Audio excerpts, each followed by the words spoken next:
Bonjour et bienvenue dans une autre classe de français.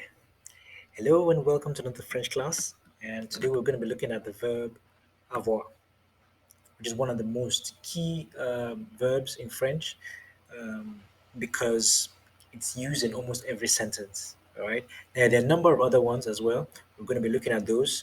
But starting off with avoir, right? Let's get started.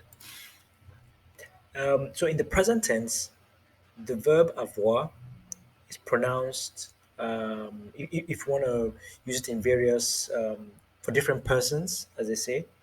So I have is pronounced as j'ai. You have is tu as.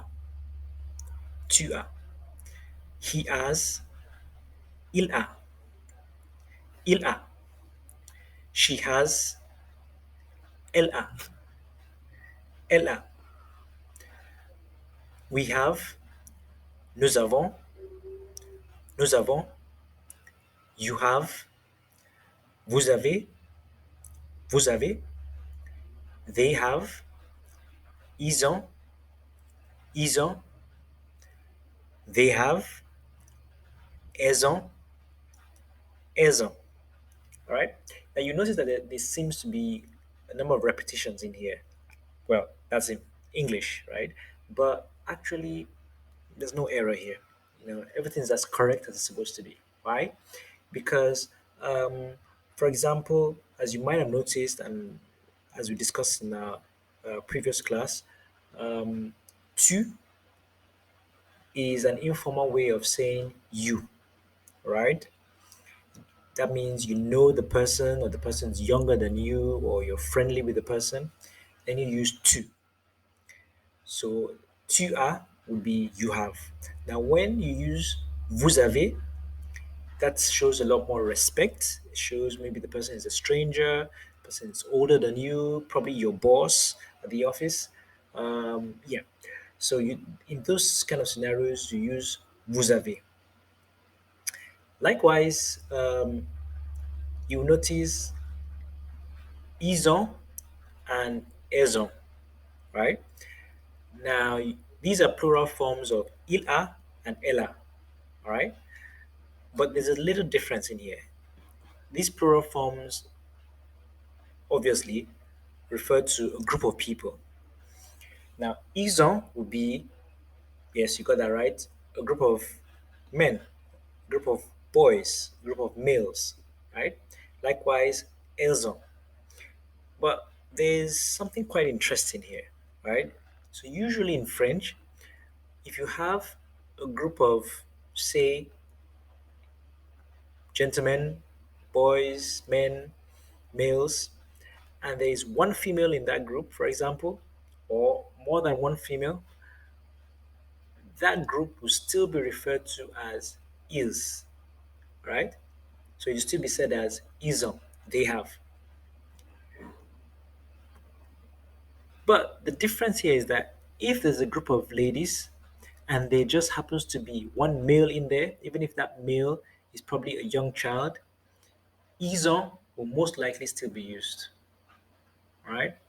Now, there's some debate about this, whether this should be removed and all that. Some people kind of like ignore it, but formally, that's just the way things are in there, right? So keep that in mind, right? Now, let's have a look at objects, all right? Now, you might wonder what do objects have to do with the verb avoir?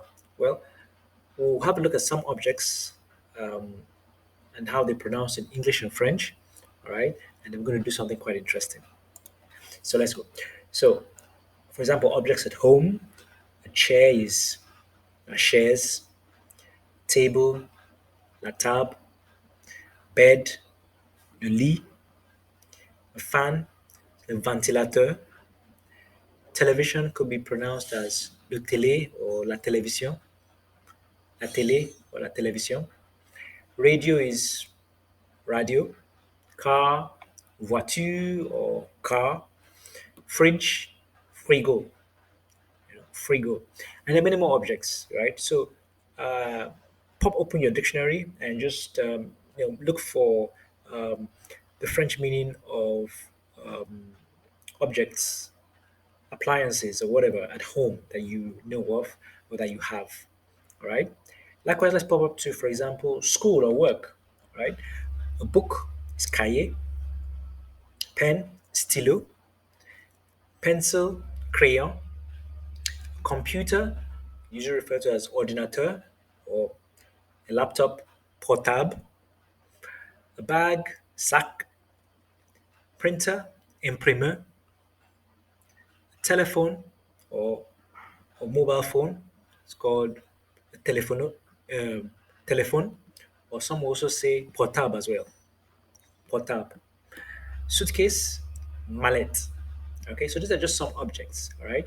Now, um, you will notice that I haven't used the various articles for them like le, la, une. All right, because I want you to also check in your dictionary to see which we refer to as masculine, which we refer to as feminine. All right. So, for example, book is le cahier. So, a book, that means that a book in French is masculine, and a suitcase, for example, is la mallette, which means it is referred to as a feminine object. Okay. So, here's a quick quiz. How would you pronounce I am 30 years old in French? How would you pronounce it? How would you write it? Likewise with every other sentence in here. So I want you to play along, practice with these, all right? And, you know, let me know in the comment section, how would you write I am 30 years old, they have beds, 8 bags, you have 3 cars and a TV, I have a book, we have 2 laptops. Now, you notice that you have to use, in these cases, uh, the verb avoir in the present tense. You know, you have to know some objects in French as well. And likewise, numbers, which we have done already. All these 3 elements are going to be used to answer these various questions. All right. Okay. And that's about it, really. So, pop in a little assignment which you can practice at home at any time is for you now to uh, be able to pronounce the verb avoir in French and also be able to write it out. Um, and then use all the persons that you know. That's first person, second person, and all that to say how old are you in French. All right, that one we haven't yet done, but I want you to just practice that at home, and then use the verb avoir also to write and make as many sentences of things you know or someone or that someone has or possesses. Okay, right? Just like what we've done already here. Okay, you're just gonna write a couple of sentences using the verb avoir. You know, so for example, I have I have a shoe. Okay, there you go. So with that, we're done for today's class. And if you have any question, pop down in the comment section. All right, and ask the question, and you definitely get a reply. Or you can email in the comment section below. There's an email that we have. Likewise, if you haven't subscribed yet, click the subscribe button and also click that bell notification so that you get an update as to when uh, new lessons are uploaded for you. So, à bientôt. See you later until our next class. Au revoir.